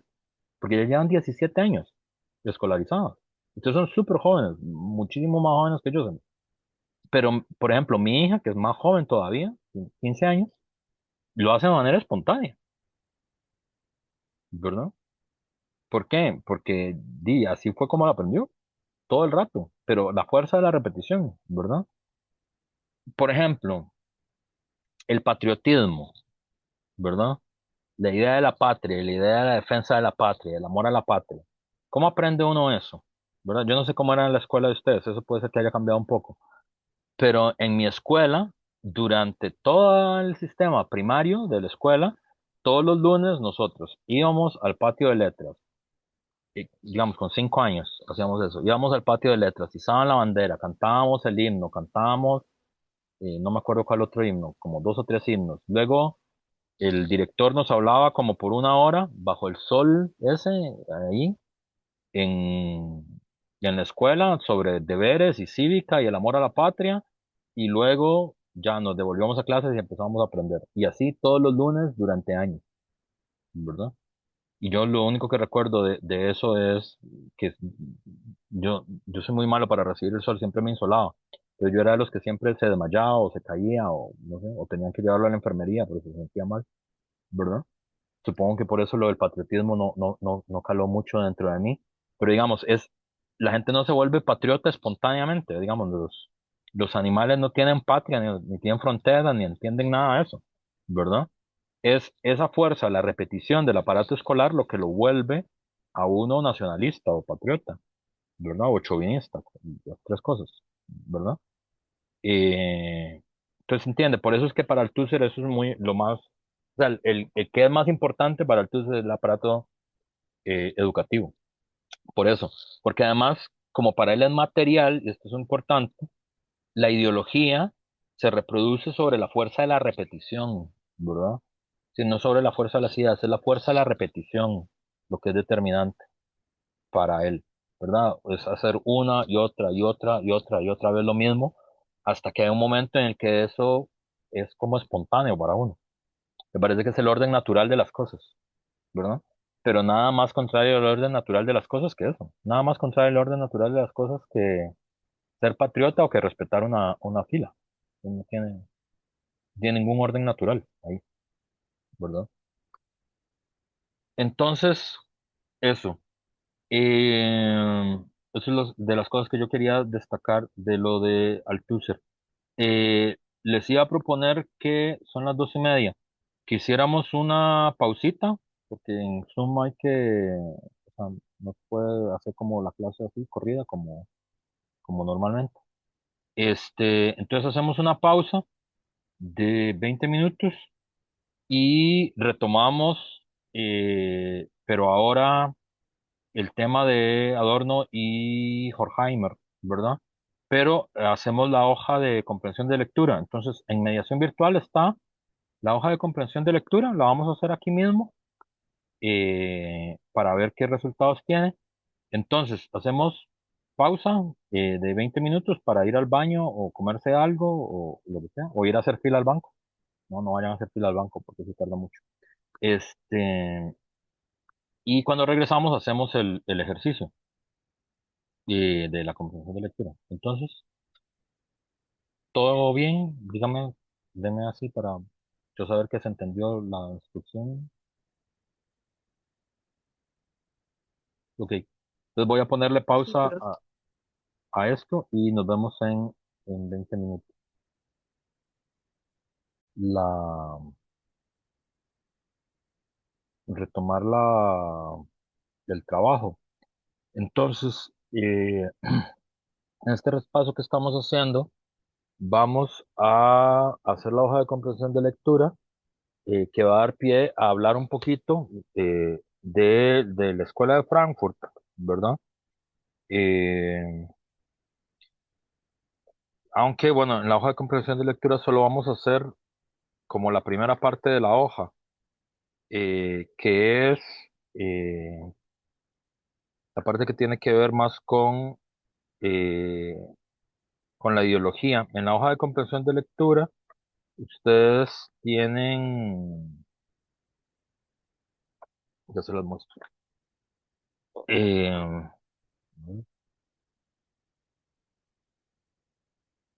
que pueden bajar en sus dispositivos, es esto, ¿verdad? No vamos a ver lo de los poemas porque lo vamos a hacer después, eh, que, que tiene que ver con la educación después de Auschwitz, sino que vamos a hacer solo esta primera parte, que es cuál es la ideología presente en las 4 obras de artes que se le presentan. La segunda parte no la hagan, no por el momento. Entonces, ustedes tienen 4 obras de arte.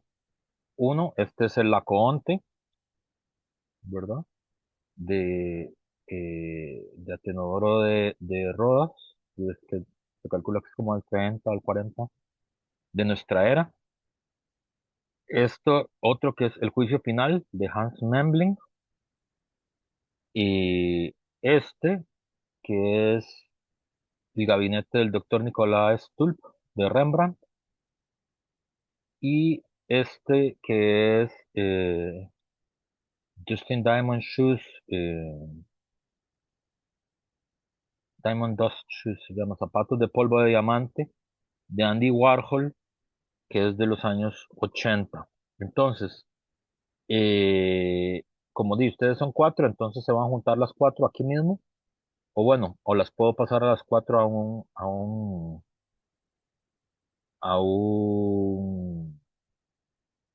¿cómo se llama? A un cuadrito, A una sala. a una sala, sí. Este, claro, me tendría que acordar cómo es que se hace lo de las salas.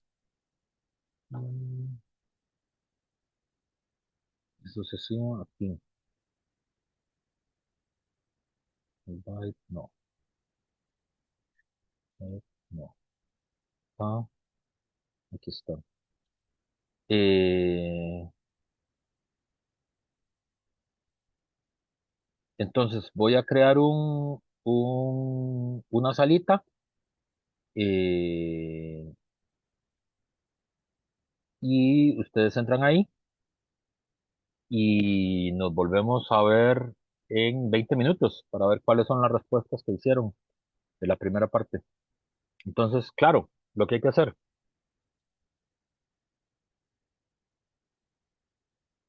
sí, no, más o menos.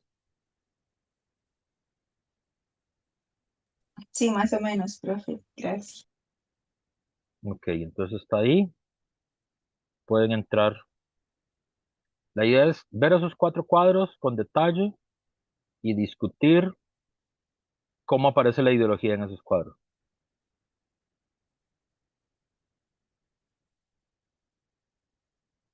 Abigail ya entró y el resto no ha entrado todavía.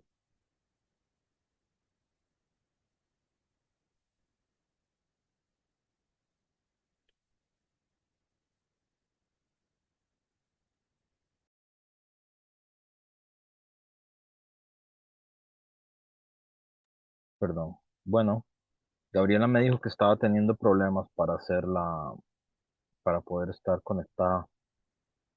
Y entonces, cuéntenme, ¿cómo les fue? De la Conte que pusieron. Pusimos que la obra se relacionaba a una muestra de sufrimiento de Laocoonte y los hijos como a causa del poder divino. Y entonces la ideología se muestra desde la religión, o sea, como una muestra de castigo, que si se desobedece a una entidad divina se recibe un castigo, por lo tanto refleja o puede reflejar el control social que pide la religión. Ok, muy bien. Pero también implica como otras cosas, ¿no? Eh, Sí, implica también el heroísmo sí, y la relación entre los seres humanos y los dioses, ujú, muy bien. ¿Qué sensación les da cuando ustedes ven la escultura? que también se puede idealizar el cuerpo humano No, pero ¿qué sensación les da cuando ustedes lo ven? ¿Qué es lo que, como, lo que ven? ¿Qué es lo que les produce la imagen?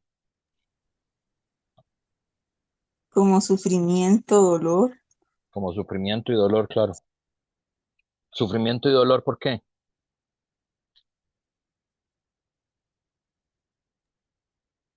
Quizás por los gestos de ellos. También notamos que les falta la mano derecha a Ujú. todos, a los tres, que hay una serpiente que está mordiendo a uno de ellos. Sí, bueno, entonces, claro, es, bueno, es mítico, ¿verdad? Es decir, es el Laocoonte sufriendo, ¿verdad? Eh, pero lo que uno ve ahí es como dolor físico, ¿verdad? Y dolor emocional, de sufrimiento, lo que ve. Eh, no es cualquier tipo de sufrimiento, sino es el sufrimiento de los seres humanos frente a una fuerza que les es superior a ellos, ¿verdad? Pues ustedes lo dijeron. Porque es un sufrimiento que le han mandado los dioses, ¿verdad? Y por lo tanto representa como eso, ¿no? Como la impotencia, como el miedo, como la tragedia, ¿verdad? Es decir, los seres humanos hacemos las cosas, pero hay una naturaleza y unos dioses, digamos, que son más fuertes que nosotros y, y de ahí viene el sufrimiento, como la idea. Sí, ese es un cuadro de la Grecia clásica, es tal vez la escultura más famosa de la Grecia clásica. Y también creo que fue, como dijo Jair, es muy importante ver el tipo del cuerpo humano que, que es la concha, ¿verdad? también es un cuerpo bello, ¿no? Civilizado. No es cualquier tipo de cuerpo, ¿verdad? Bueno, Memling, ¿qué tal? ¿De qué es este cuadro? ¿Qué dijimos? ¿Cómo aparece la ideología? Ahí colocamos que la obra representa la ideología religiosa y que se presenta como la separación entre la salvación y la condena, o entre el cielo y el infierno, y que como que refuerza valores como la obediencia, el temor al castigo divino y la moralidad. Ok, muy bien. ¿Alguien me puede contar qué es lo que está pasando en el cuadro?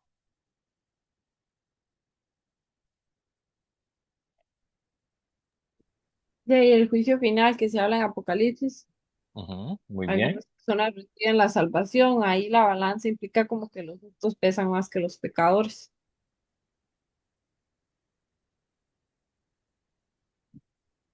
¿Cuál balanza? El ángel tiene una balanza en las espadas.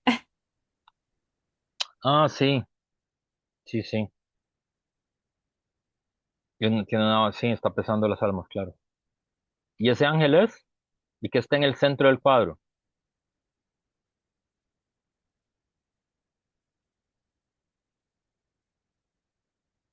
¿Qué es lo que domina en el cuadro?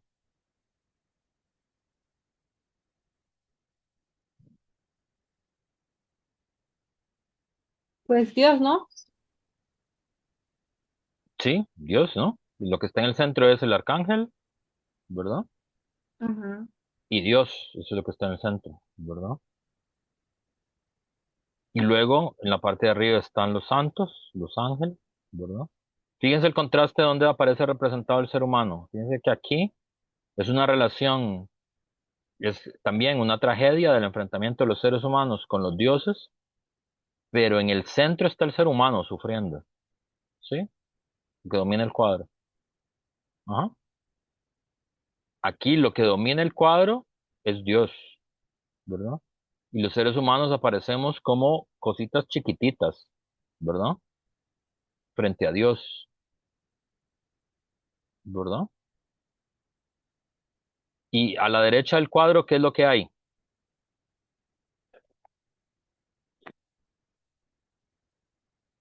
Ya, entonces yo les decía que eran como pecadores o el infierno, o ya lo que se representa como las personas, almas perdidas, pues, Ok, muy bien. ¿Y a la izquierda?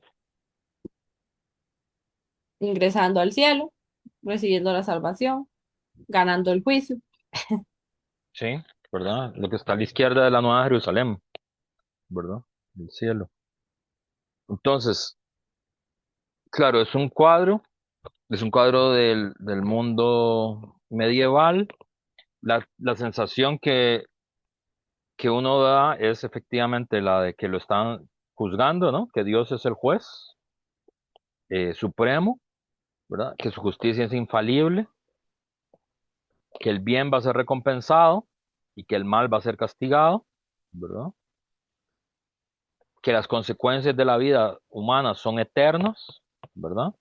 O la eterna salvación o la eterna perdición, ¿verdad?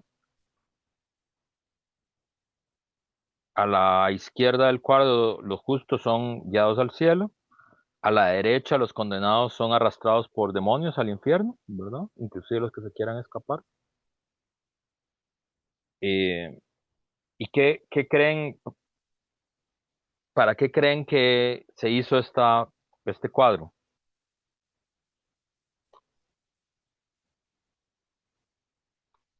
¿Cuál era como el objetivo de hacer ese cuadro? ¿O qué les transmite a ustedes ese cuadro? Cuando ustedes lo ven, ¿qué les transmite? Como miedo o algún tipo de control social, Sí, muy bien, claro.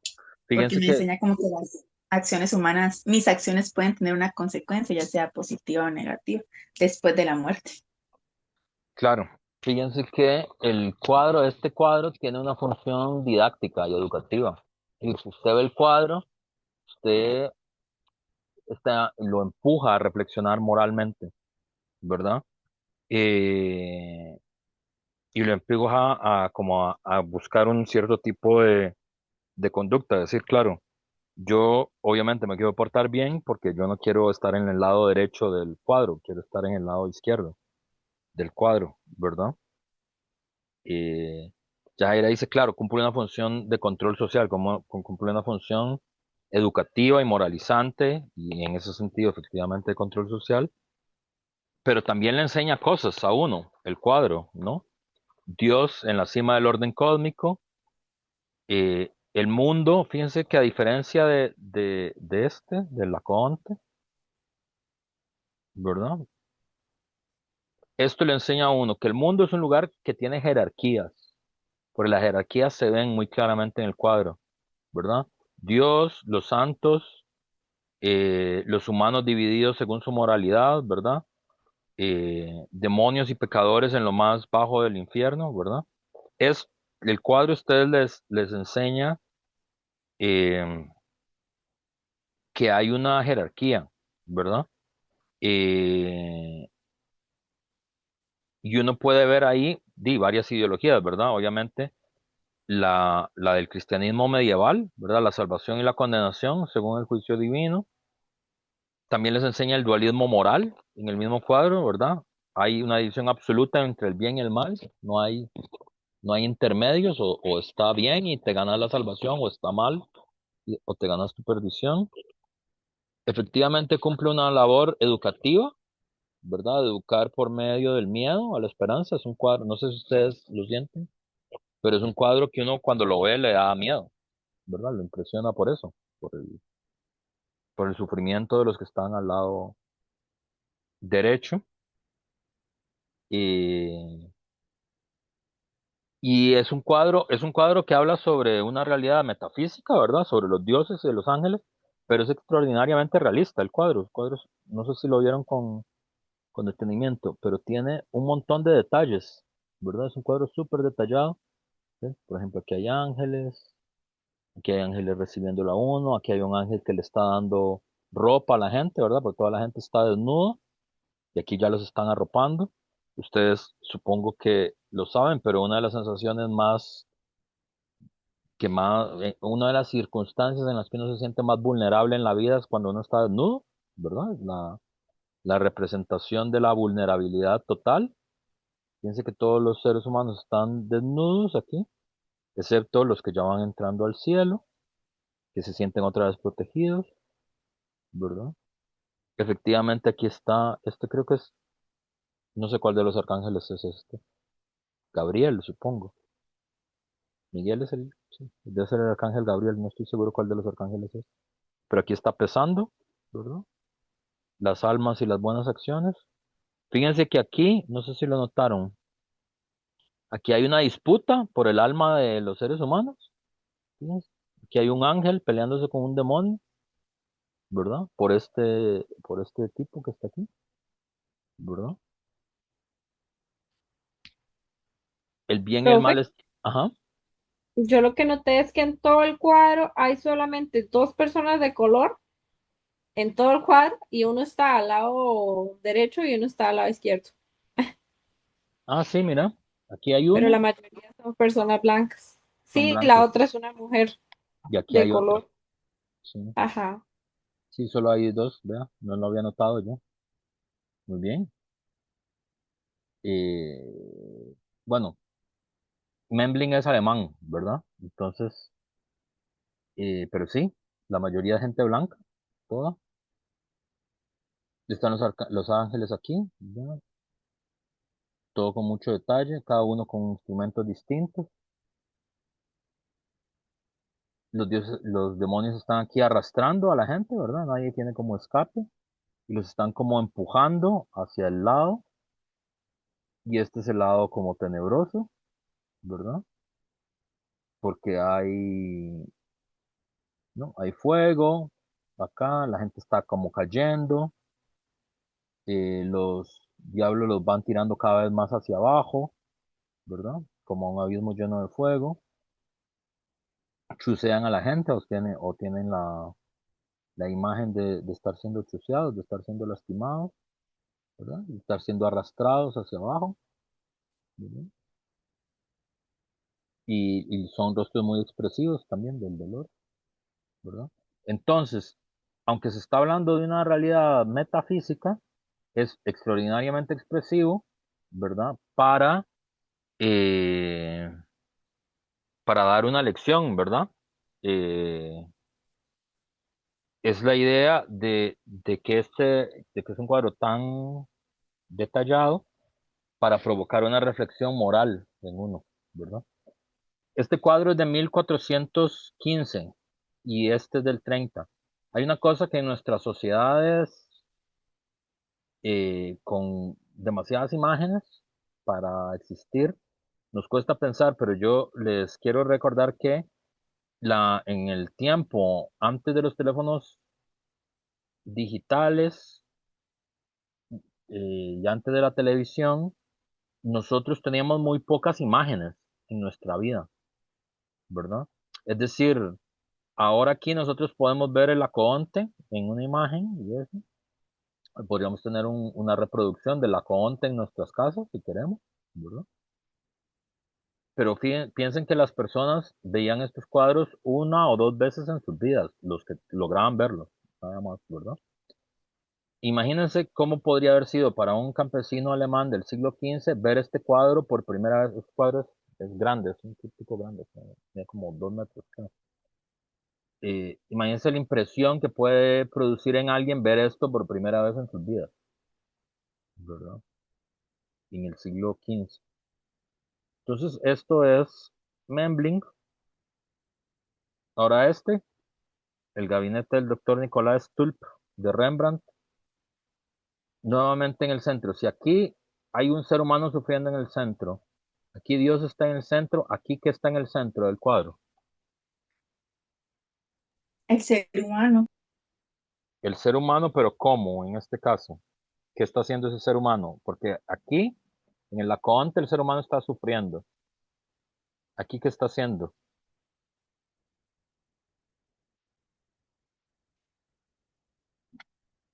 ¿Qué están haciendo esos seres humanos? Pero efectivamente el ser humano está en el centro, ya no, Dios no está en el centro. Como, como investigando, como el método científico, representa como el interés por comprender el cuerpo humano.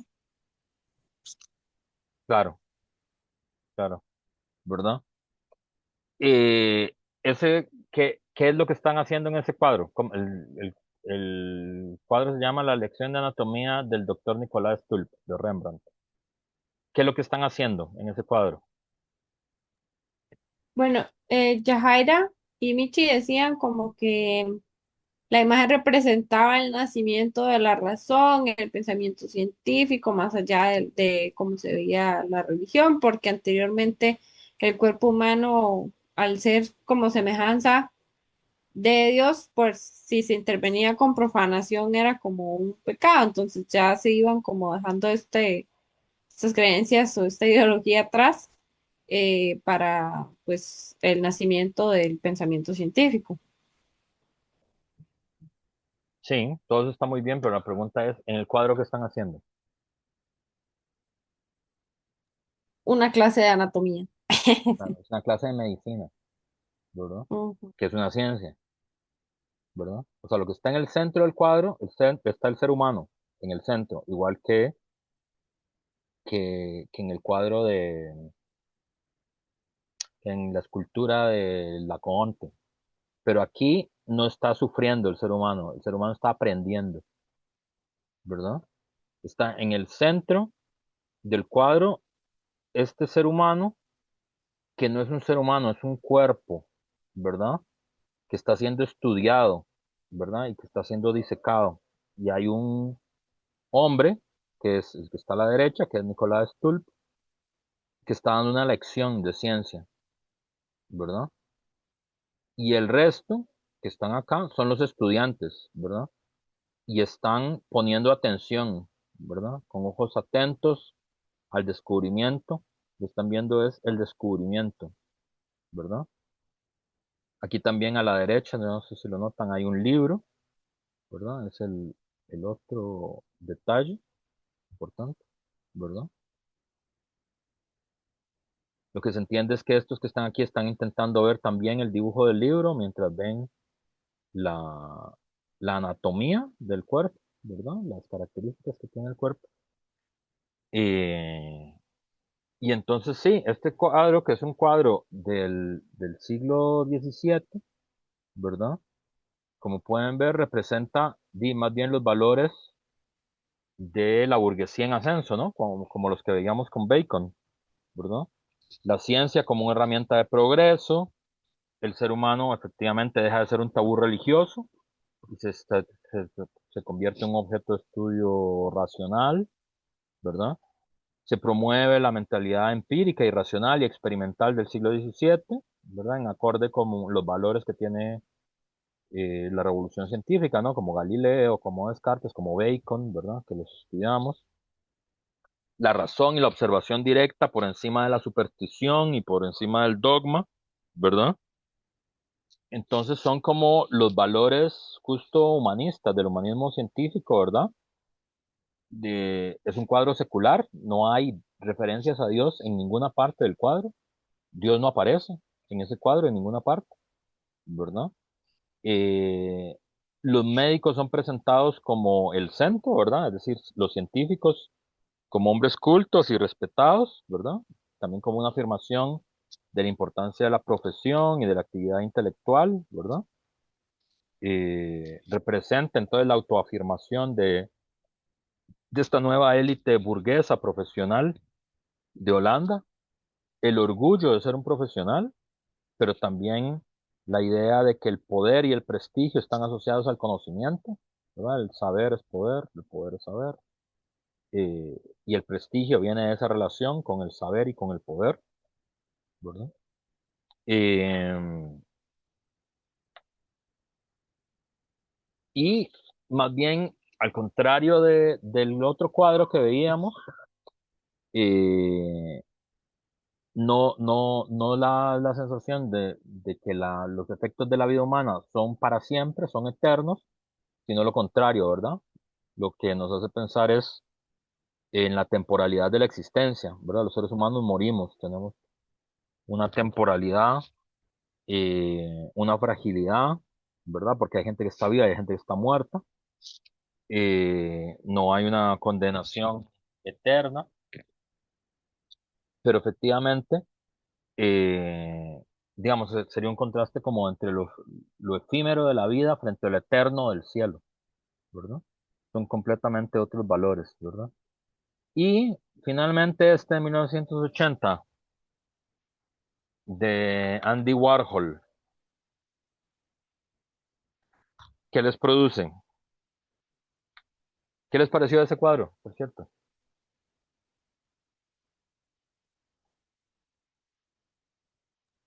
Bueno, no sé si entonces yo explico como lo que mencionaba ya Jaira, Ujú. que ella lo interpretó como la cultura del consumismo y el capitalismo contemporáneo, ya que se convierte como en un objeto cotidiano, de uso cotidiano, unos zapatos en arte, mostrando cómo la sociedad otorga valor a los productos y a las marcas. Personalmente, me dio la impresión de como una fotografía de estos que uno realizaba con unos filtros muy, muy viejos que ponían, que alteraban pues el color. Entonces me dio como la impresión de que está hecho como así, una fotografía con un filtro puesto así que invierte los colores. No, el cuadro es de 1980, ¿verdad? Por cierto, no estábamos todavía ahí. ¿Qué Sí, está imagínense. qué está en el centro del cuadro? En un cuadro siempre es muy importante que está en el centro. ¿Qué está en el centro de este cuadro?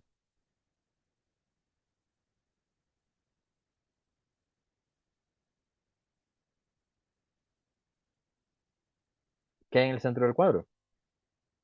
Un zapato.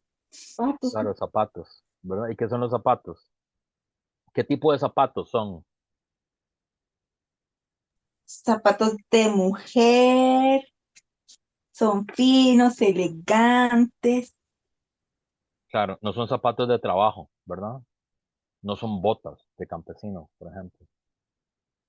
Que hay un cuadro muy famoso de unas botas de campesinos. Son zapatos, pero no son cualquier tipo de zapatos, son mercancías y son zapatos como elegantes, como de moda, como de lujo, como de consumo, ¿verdad? Eh, y ahí parece como publicidad, en realidad, ¿verdad? En el centro ya no está Dios ni están los seres humanos, sino en que en el centro están los objetos, el consumo, ¿verdad? Los zapatos como símbolo de deseo o de identidad o de género también, porque bueno, como dijo Yajaira, parecen zapatos de mujer, ¿verdad? Eh, Sugiere la ideología del fetichismo moderno del que hablamos, ¿verdad? El fetichismo de la mercancía, porque recuerden que de las cosas que explicaba Marx es que en el fetichismo hay un quid pro quo, ¿no? Las cosas cobran vida mientras los seres humanos parecen cosas, ¿verdad? El capitalismo produce simultáneamente la cosificación de los seres humanos somos tratados como si fuéramos cosas, y los objetos cobran vida, ¿verdad? La vida, la vivacidad, el fuego, la intensidad está en los objetos, no en las personas, ¿verdad? Es como una representación pictórica del quid pro quo, del fetichismo de la mercancía. No hay seres humanos en la imagen, los seres humanos nos volvemos, no son importantes, ¿ya? ¿Verdad? Ni siquiera para sufrir, ¿verdad? Porque en Hans Memling no, los seres humanos no son los más importantes, claramente se ve en el cuadro, pero hay seres humanos, ¿verdad? Por lo menos para que sufran, ¿verdad? En el cuadro de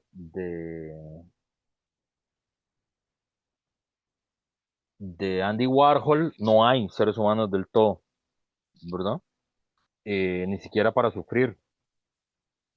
Eh, el cuadro se llama Zapatos de polvo de diamante, ¿verdad? El polvo de diamante eh, suena como glamour también, digamos, el cuadro le transmite a uno como la idea de lo glamuroso, pero como es polvo de diamante, transmite simultáneamente lo glamuroso y lo efímero, ¿verdad? Porque el polvo nosotros lo asociamos como a lo efímero, lo que no dura en el tiempo. Eh,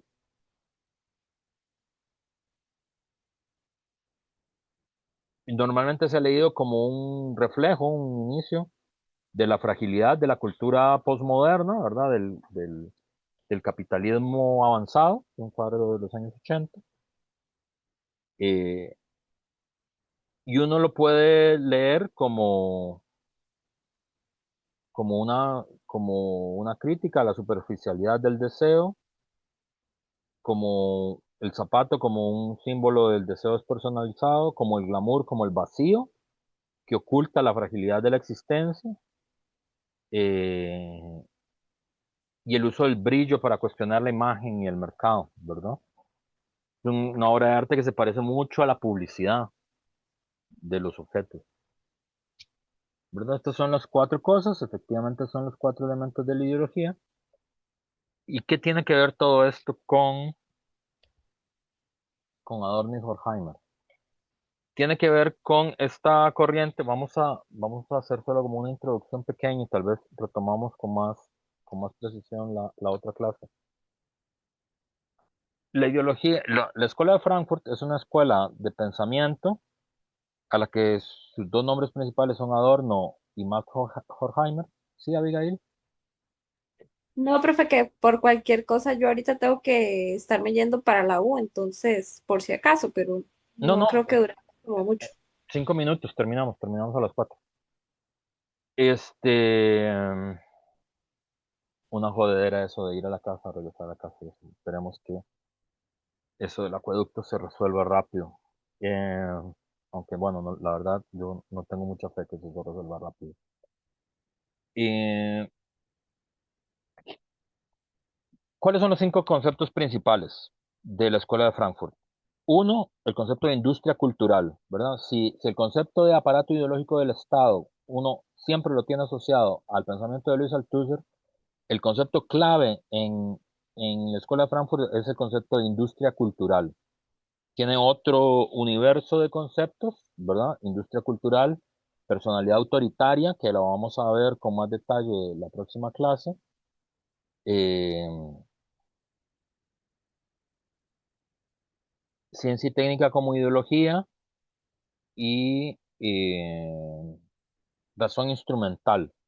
Son tal vez los cuatro conceptos que son como los más famosos de, de, de la Escuela de Frankfurt, de los años 30, pero para lo que a nosotros nos interesa, que es el tema de la ideología, y aquí, eh,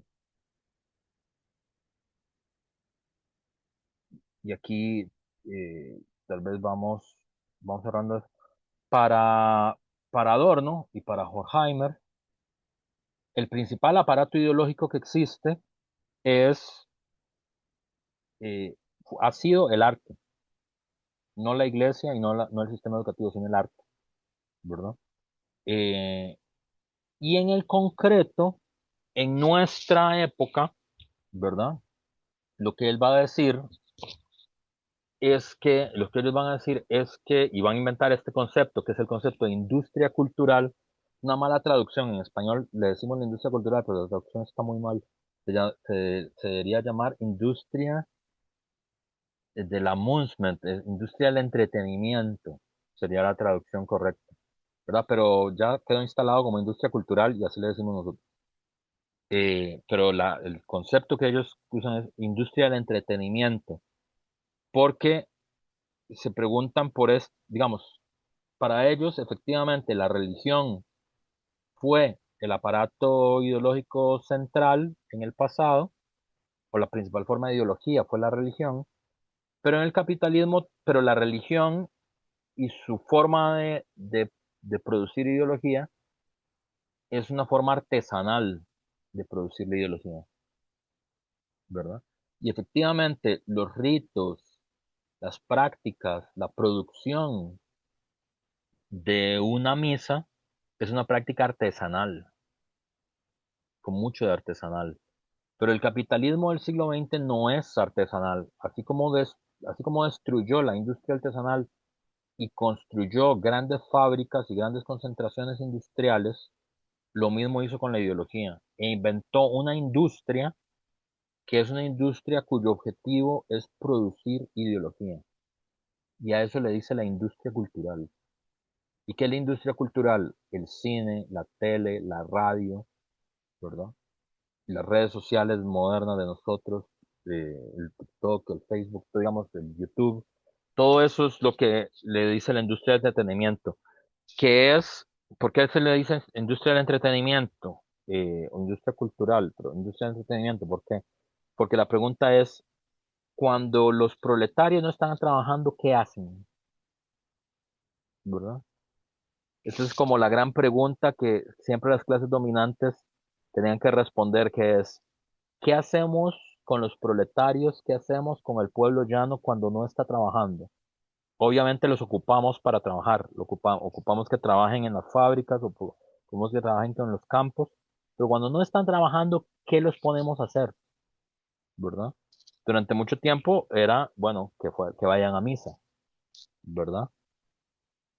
Pero conforme se desarrolló el capitalismo y conforme el movimiento obrero fue ganando fuerza y conquistas, la jornada de trabajo se fue reduciendo progresivamente producto de la actividad del movimiento obrero y socialista, fue quedando más tiempo y que nosotros a eso no le decimos ocio, como se le decía en la antigüedad clásica, sino que nos inventamos un término que es tiempo libre, ¿verdad? Nosotros lo que tenemos es tiempo libre.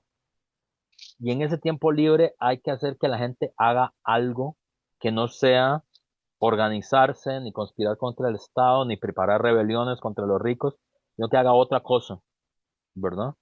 ¿Por qué? Porque primero a los pobres no se los puede meter todos ni a cárceles ni a encierros, tienen que quedar libres, pero entonces, ¿qué hagan? Y la idea es, y lo que se inventaron fue una industria que es consumir entretenimiento, ¿verdad? Está claro que el cine y que la televisión, que la radio, son industrias. Y efectivamente son industrias, es decir, trabajan miles, centenares de miles de personas en la televisión y en la radio, ¿verdad? Y ahora, digamos, en la producción de redes sociales. Esas centenares de miles de personas que trabajan en la producción, ¿qué es lo que producen? O sea, la pregunta es, cuando uno va al cine, ¿qué consume? Está muy claro que cuando uno se compra una camisa, lo que está consumiendo es tela para protegerse del frío, ¿verdad? O cuando se compra una naranja, eh, lo que está comprando es alimentación para no desmayarse, ¿verdad? Para mantener sus fuerzas. Cuando uno va al cine y paga, porque nadie va al cine gratis, sino que hay que pagar para ir al cine. O cuando usted paga la suscripción de Netflix, ¿verdad? Y paga, no sé, $10 por no sé cuánto cuesta Netflix. Eh, ¿Eso que paga, qué es lo que está pagando? ¿Qué es lo que le vende esa industria a usted? Y la respuesta que daría la Escuela de Frankfurt es, usted está consumiendo ideología. Eso es lo que está haciendo.